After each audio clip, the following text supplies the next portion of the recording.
Hey, everybody, welcome. Thanks for joining us today. We're going to have a fun chat about content marketing, about how to get more value out of the content that you create, and ultimately how to create more opportunity and revenue, which is what you really care about, by using content really strategically.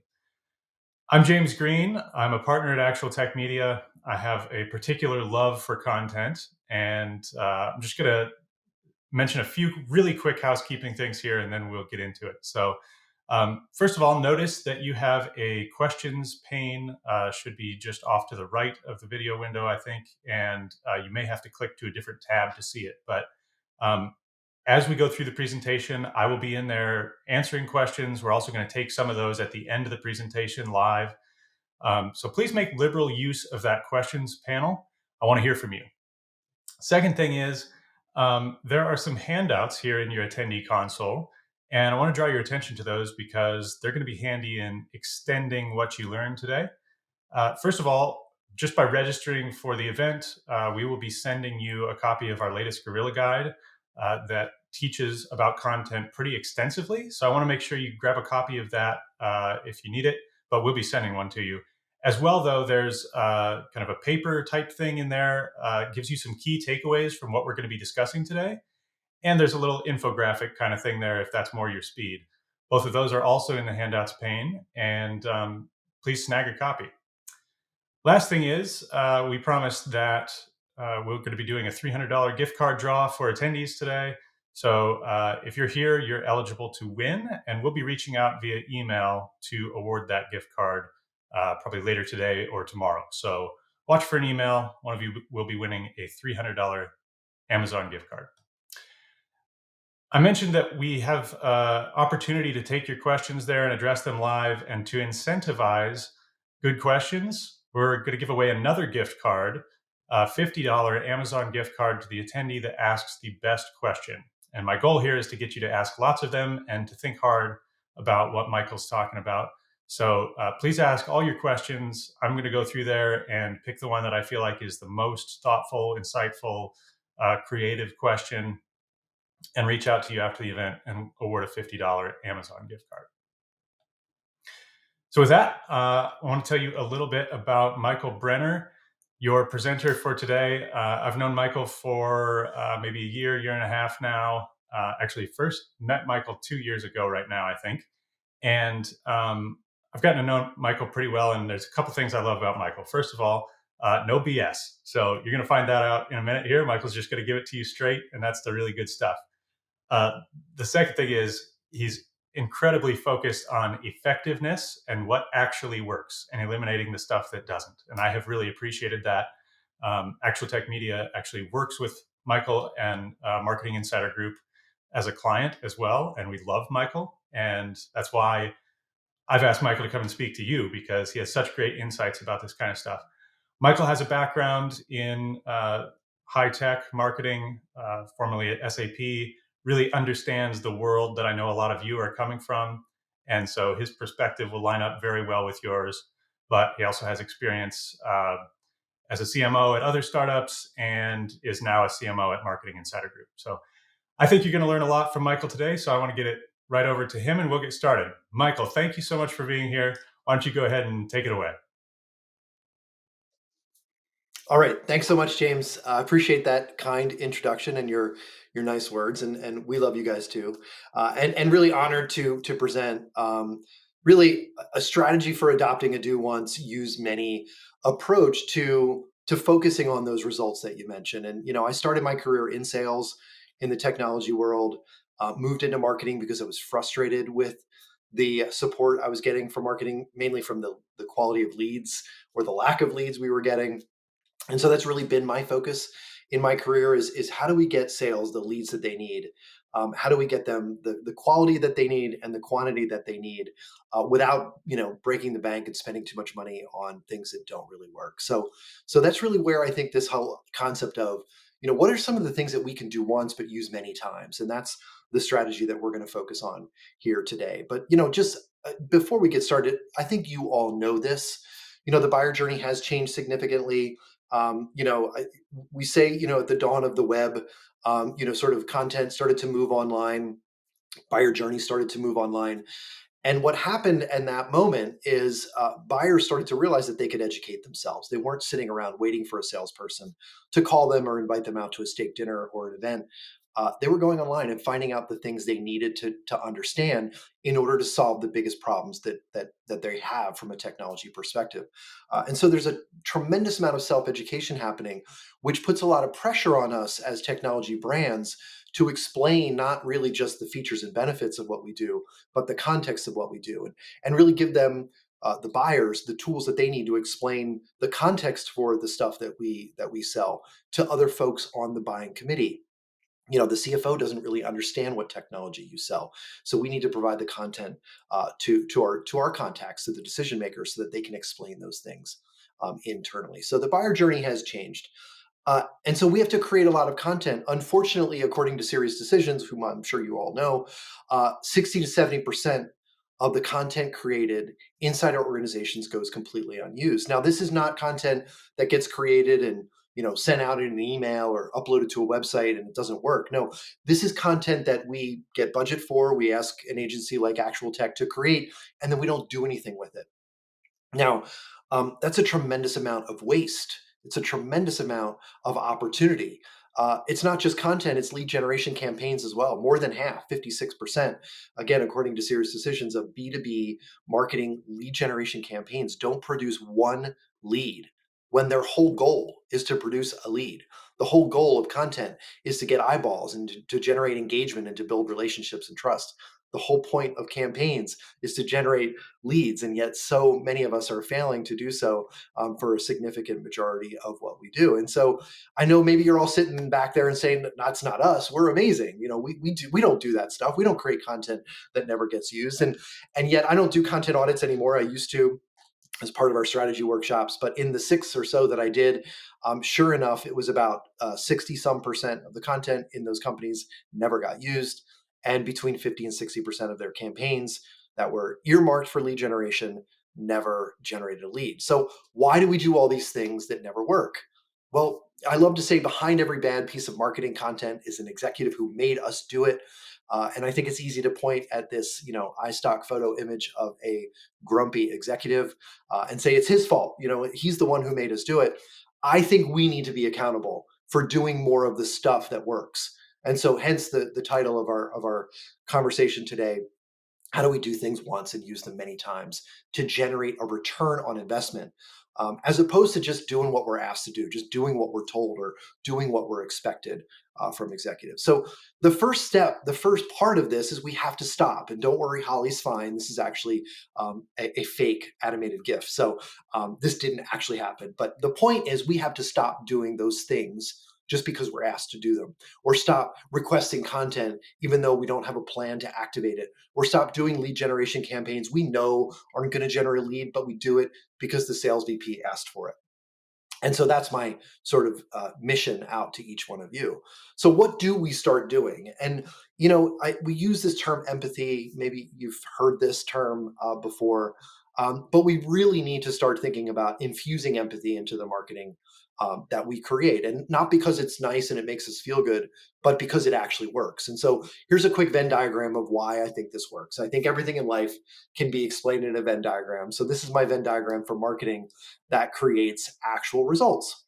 On the left hand side is what we all think marketing is. It's what our boss thinks marketing is, and it's what he tells us or she tells us we should be doing with our marketing. We're awesome. We're great. This is what we do. This is how much it is, and this is why you should buy from us. Now, on the right hand side is the circle of activities of content that our audience is actually engaging with. And a lot of it is pictures of babies and kittens and puppies and maybe, Kardashian TikToks. I'm not really sure. The point is, we shouldn't do either one of these two extremes, right? We can't just talk about how awesome we are. We can't create videos of cats and puppies and kittens and hope that that's going to generate leads. No, we have to focus on the middle. It's sort of my definition of content marketing, but it's where we figure out what is our expertise and how can we answer the questions that our audience has. That requires empathy. It sometimes requires us to move a little further away from our product messaging than we might think. So let me give you a really good example. of what empathy looks like, I think, when we start creating content. So this is a client, not in the technology space, but they're still a B2B manufacturer, healthcare manufacturer of expensive things. Maybe you sell expensive software. These guys sell expensive equipment that's used by radiologists. This is a functional MRI machine. It costs more than $1 million. And GE Healthcare wanted to talk about how awesome it was. They use AI now. It can read the images and it can pick up things it never picked up before. But when we looked at the research at what radiologists are actually interested in, well, you're probably not surprised to know that they were most interested in their salary, how much money they should make, how much education they should get, should they move to a city with a lower cost of living. And so we created a radiologist salary guide for GE Healthcare. It has nothing to do with the functional MRI machine that uses amazing AI technology to read functional MRI images. And how did this work? Well, it was actually the largest lead campaign that they have ever, or demand generation campaign that they have ever implemented.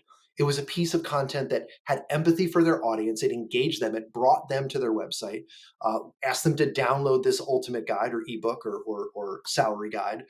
They generated leads, and those leads turned into millions and millions of dollars of actual sales of MRI machines. They were able to attract an audience based on empathy, as opposed to repel an audience based on sleazy promotion that is obviously a little bit self-serving. And so what did they do? They learned from this. How do we do once and use many? They turned this into blog posts. They shared it out, obviously, on Twitter and Facebook and LinkedIn and other social media. They used this to create press releases about some of the salary insights that they found in their research report. And they used some of the tidbits and some of the events and the keynote speeches that their executives were giving. So they did something once, or we did something once, and then they turned it and repurposed it into many different things, all driving demand back to that ultimate guide or that salary guide that we created for them. This is what empathy looks like in marketing. So, what I want to do, as James mentioned, no BS. I just want to give you some quick, simple steps that I think every business can take, and no one, I think, can see this opportunity more than those of us in the technology space. Is first we need to start to really resist that natural temptation to want to promote by building the business case for doing things that actually meet our audience's content needs. And so, how do we do that? Well, it starts with a business case, a goal. The goal is to reach, engage, convert, and retain. Those are the goals, really, what should be the goals of any marketing program. But based on the things that are only available to us today as digital marketers, as technology marketers, we can understand the keywords that our audience is searching for.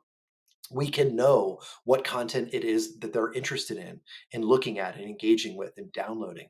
We can use those insights to understand how do we best convert them to leads and sales that hopefully drives new customer relationships that retain, that are spending more money, that are staying with us longer, that have a higher lifetime value. So that's the business case. That's the promise of doing this, of doing something once and using it many times, is to reach, engage, convert, and retain buyers we would have never reached if we just did the same old content somebody asked us to do, or shipped out ads that nobody wants, or did the kinds of campaigns that we know aren't going to work.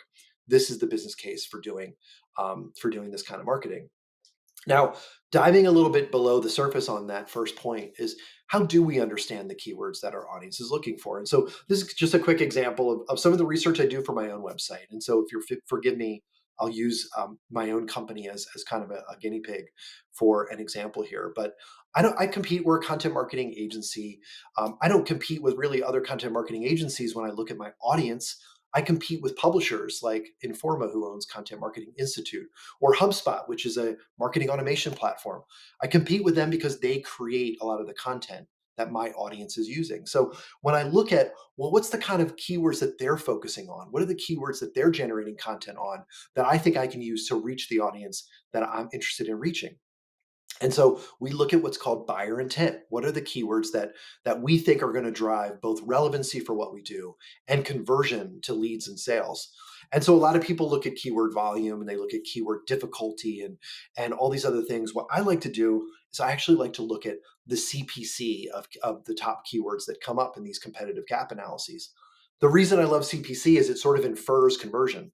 And so what this tells me is that if somebody's willing to spend $116 on an ad around how to promote a video on YouTube, well, I'm going to create an article about how to promote a video on YouTube because there must be a lot of conversion on that topic.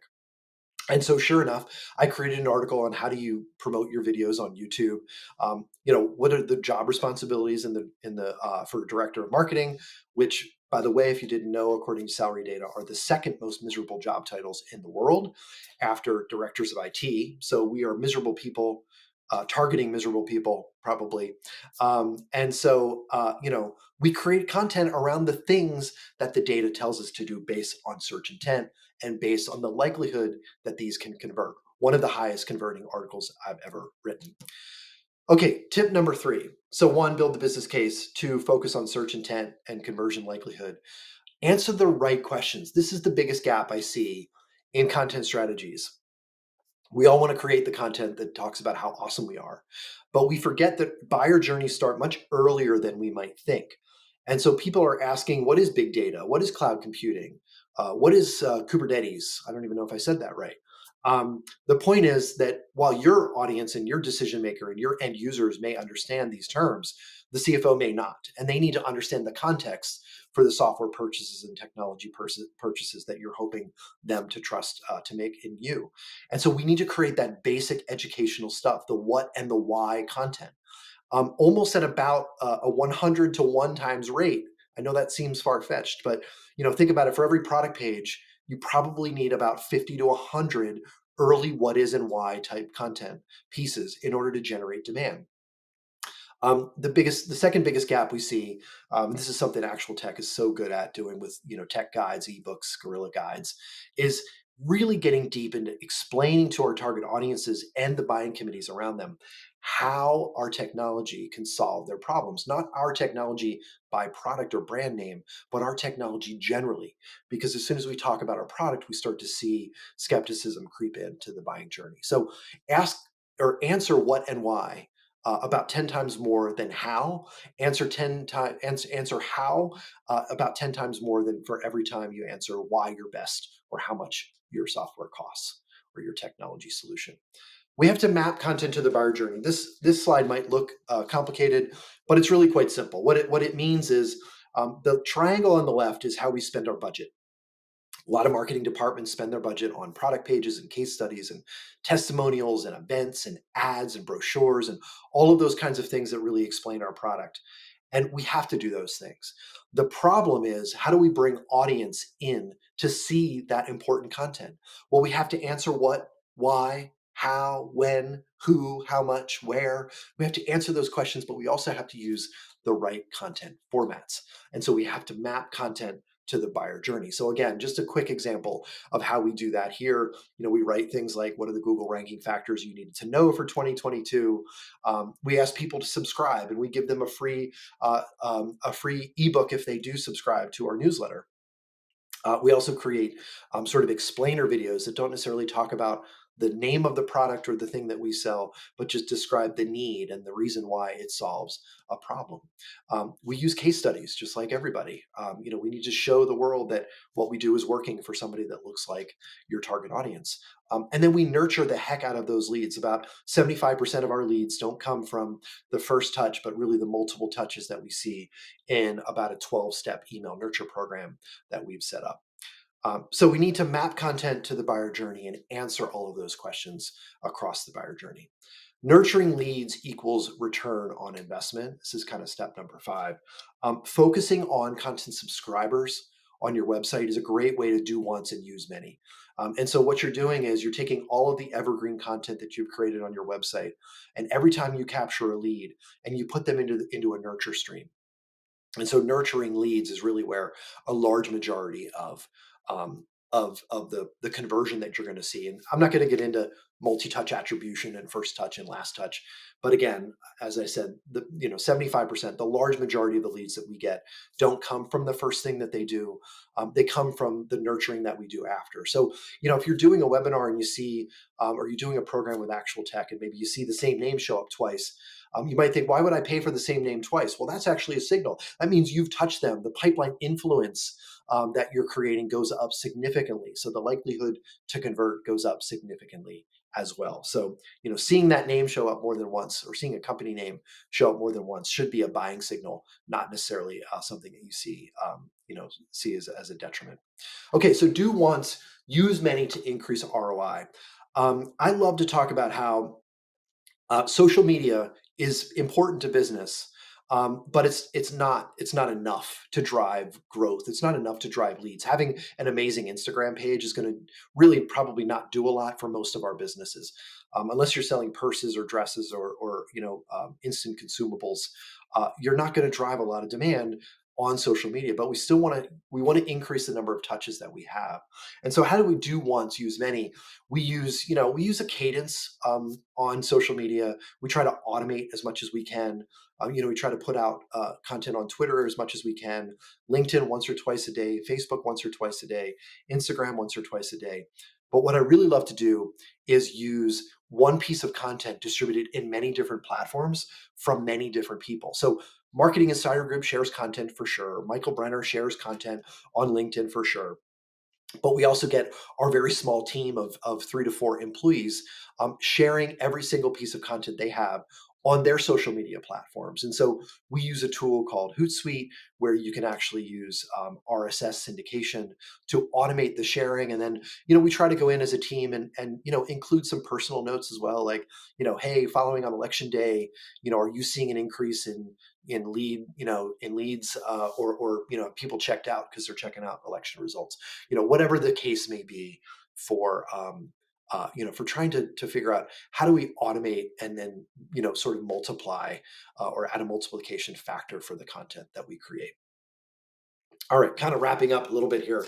We need to measure the results of the efforts that we're doing. And so I wrote a book called The Content Formula that kind of goes through each of these steps individually. And I'll share something with you if you stick with me here for another minute or two. There are very specific measures that we can use to show reach, engagement, conversion, and retention. From a reach perspective, we can just look at organic search rankings, inbound organic traffic, traffic you wouldn't have gotten if you didn't create empathetic, customer focused content. From an engagement perspective, you can look at time on site and repeat visitors and things like that.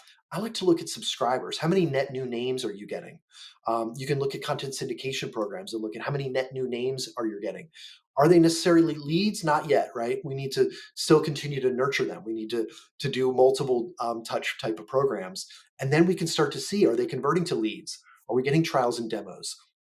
Are we getting actual revenue? My favorite thing is to look at retention, because what we found is that leads that are generated, customers and deals that are generated from this approach to marketing, generate 3 to 4 times higher lifetime value than customers that are generated from outbound, or more traditional methods of marketing. So not only are the leads going to be cheaper, but you're going to see a higher lifetime value in those customers. So when we talk about doing once and using many, we're really talking about an integrated approach to looking at all of your paid, owned, and earned media. But how do we do that? Well, I think it starts with, you run a paid program and you start to see, does a Gorilla Guide convert better than an ebook or a tech guide? And you can start to say, well, which topics and types of content are generating the highest amount of conversions? And then we can start to take those insights, which are super important, and start to build them into owned media programs. Well, should we create some blog articles about that? Should we do a couple of webinars, hosted on our website? Should we do some third-party webinars with some providers like Actual Tech? And then start to figure out, how do we start to take those paid insights and use them to generate inbound leads and traffic as well? And then we can start to take those insights and start to say, hey, to our PR firms or to our executives, these are the kinds of things I think we should build in to our executive presentations, to our press releases, and to the other things that we're doing in earned media out on social. And so doing once and using many is really about kind of taking this 360-degree view of generating the insights. Integrated media is really about generating insights from one type of media in paid, and using those to kind of make 1 + 1 = more than 2. And so that's really what we mean about doing once and using many times. So that was just kind of a quick run through of a couple of really important tips and tricks and practical steps that I think every one of us can take as a thank you for sort of listening this far, I know we want to generate some questions and answers, and you might have a chance to win a gift card, but also wanted to give you a free PDF of my book, The Content Formula. You can see a bit.ly link here to download the free PDF of that guide so that hopefully you can understand not only how to do once and use many, but to generate a higher return and to be able to measure and build the business case for that higher return back to your boss who might be asking you to do things that don't necessarily generate those types of return on investment. And so, with that, I want to say thank you and back to you, James. Thanks. Hey, why don't you flip back to that so people can get the link? We'll chat for a minute, and you can leave up the download link there.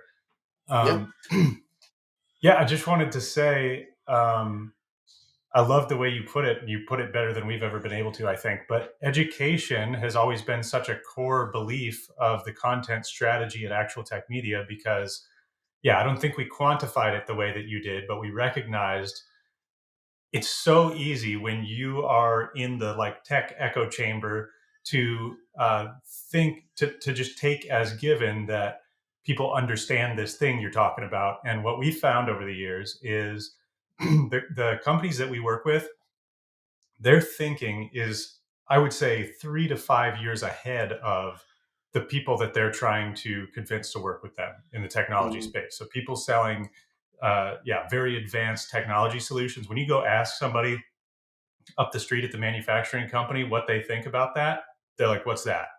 Mhm. So we've had such great success with building that educational content, which of course eventually leads to the "Why are you so great?" content. But to your point, you need so much more of the educate the audience content before they're ever ready for the "Why are you so great?" Yeah. And then that the PPC tip was like the little golden nugget that the first time I heard that, it's like that is so brilliant because if somebody else is willing to pay for it, obviously it's working for them. Why don't you go do it, rank it, get it for free? Perfect. I love that. Okay, so I've been kind of watching the questions here. I got a couple of interesting questions. I have a question for you though before we take any of these. I was wondering. I know I've heard you talk before about at SAP getting other people involved as contributors and sort of rallying around this idea that we want to educate and help people. And my question is for people who are creating content, the people on this webinar, do you have any ideas for them about how to get the rest of the organization excited about sharing their content and helping people? Because you could take the approach of just like demanding it. Hey, it's company policy. You got to share this stuff out and everybody will hate you for it. But how do you get everybody else involved? I'm so glad you asked that question. For the longest time, I was pushing what I call employee activation as I think the biggest hot trend in marketing. I still think I think I was it was the idea a little bit ahead of its time. We talk about employee advocacy, which is something I try to differentiate against. Employee advocacy in many unfortunate instances, as you inferred, was organizations telling their employees to share stuff. And what happened, and it was really born out of necessity. When I was at SAP, I was asked to build a content marketing program because 99% of the traffic to our website was brand terms. And the organization was smart enough to know that people were asking the what is big data, why is cloud computing important questions. None of those people were finding their way to sap.com. They asked me to solve that problem, but I didn't have a budget. And so how do you build audience without a budget? And the answer was I needed to go tap into the great, passionate, smart folks inside the organization that were already creating content. So we were lucky enough in an organization of 60,000 people, there were 12 people I found that were already blogging and writing thought leadership content on in some cases it was a personal blog, in other cases they were writing for websites. And they were doing this just because they loved it. They were passionate about these topics. And so I basically just harnessed that passion and expertise and said, you can keep doing that. We want you to be advocates for, for these topics. But can you also start repurposing some of that for us on our website? And then what happened was those folks became heroes because we started sharing it out. Like, I would send out an all hands marketing, note in one of it wasn't Slack, but it was like a Slack and in our company intranet. and just be like, hey, check out, James, he just wrote this amazing article that got 30,000 page views and generated 6 leads, and the sales team loves him because of it. And then all of a sudden, people are like, well, hey, I want to write too, and I want to start sharing, and I want to become known as the next hero of marketing to the sales organization. So it really became something quite organic.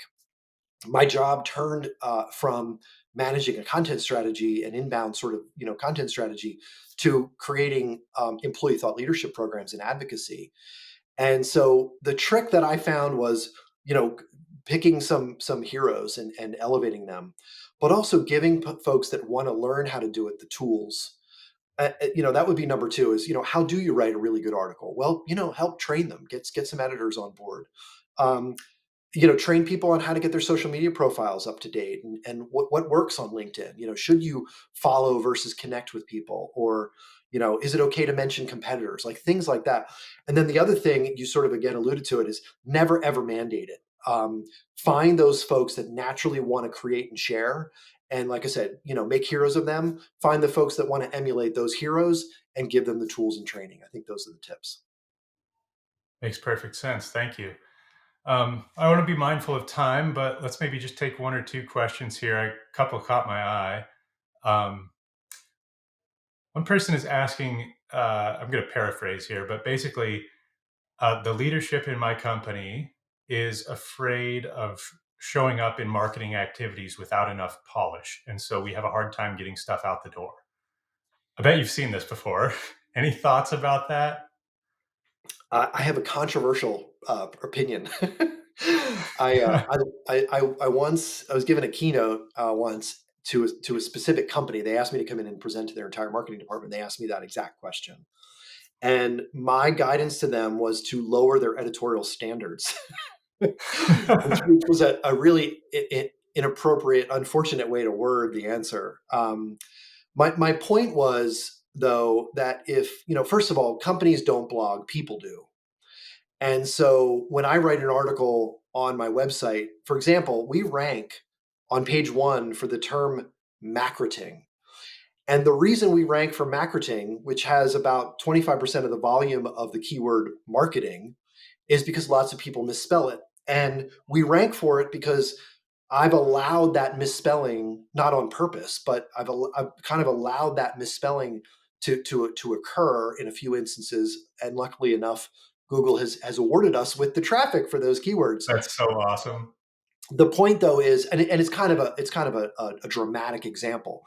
My point though, because there's a number of reasons why I think you should be okay with letting content launch without being so strict. Like you've heard the sort of the quote about the enemy of something getting done is perfection. And we can't afford perfection in today's world, and people aren't expecting it. Should you have a level of quality of standard? Absolutely. But when content is coming from real people, it should look like it's coming from real people. So it doesn't need to be over polished. In fact, our bullshit filters are so highly tuned today that we tune out stuff that looks too polished. We tune into stuff Right. that looks human and real. And sometimes people make mistakes and misspelling. So, again, my point is it's not to say you should let, typos go out, but um, let your people let your people go through the growth curve of going from being an okay writer to a really good writer to a great writer if they stick with it, and let your content go through that same journey. Again, if it has your brand name and your logo on it, it has to meet a certain level of standard of quality. But I think it's really important to maybe lower the standard isn't the right way to say it, but just accept that there is a trade-off between letting stuff go out and perfection. And letting stuff go out, letting something go out is better than it being perfect. Yeah, I totally agree. And I think more and more people are talking about authenticity. And to your point, people's filters can see when something is not authentic because it's too perfect, and just tune it right out. All right, let's do one more and then we'll wrap up.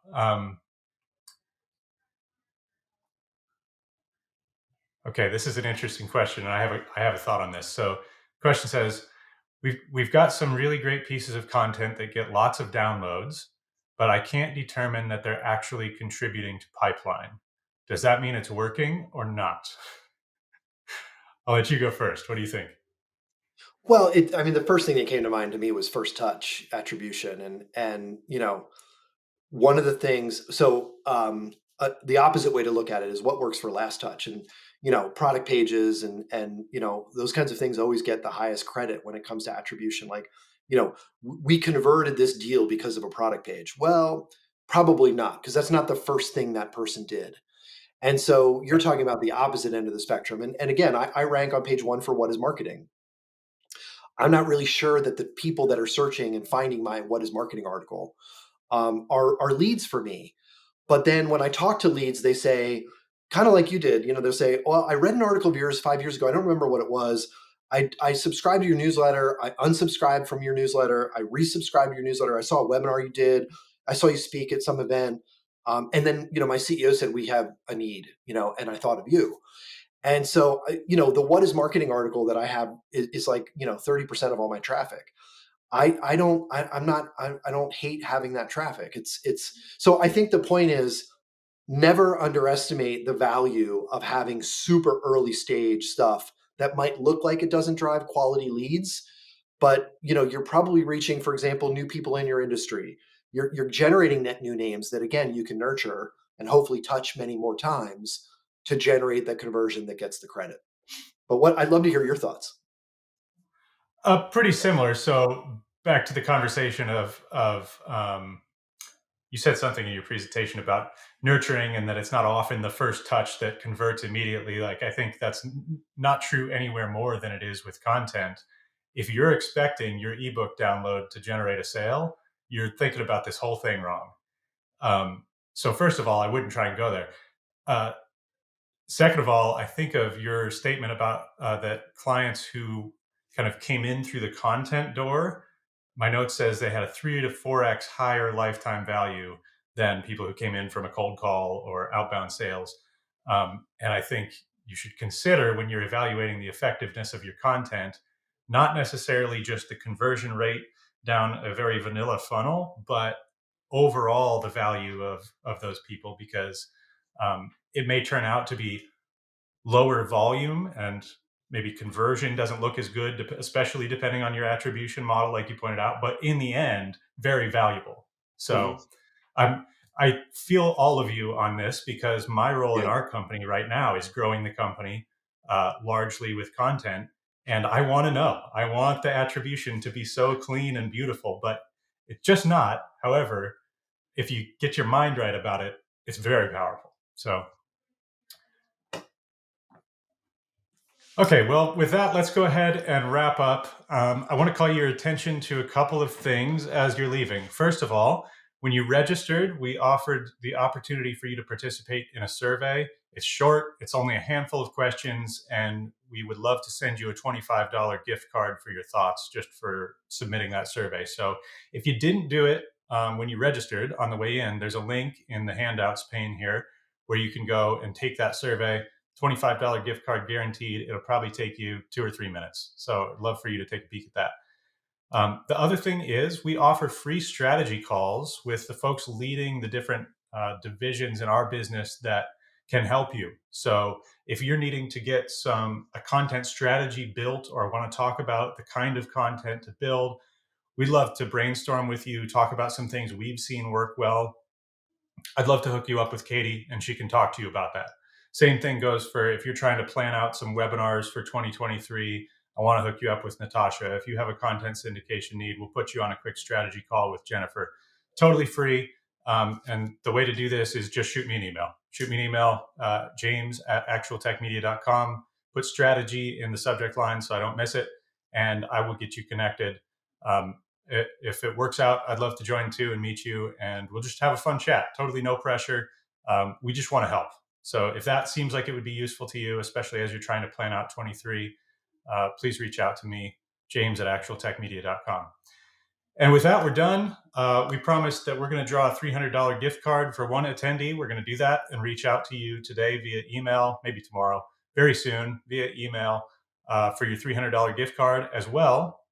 As soon as we're done here, I'm going to download the whole list of questions, go over them, figure out which one was the best, and send you a $50 Amazon gift card. So That's it. Thank you, everybody, so much for being here. I had a lot of fun. Michael, I really appreciate you doing this with us. And as always, I learned a lot. I imagine everybody else did too. Thanks for being Yeah, here. my pleasure. Thank you.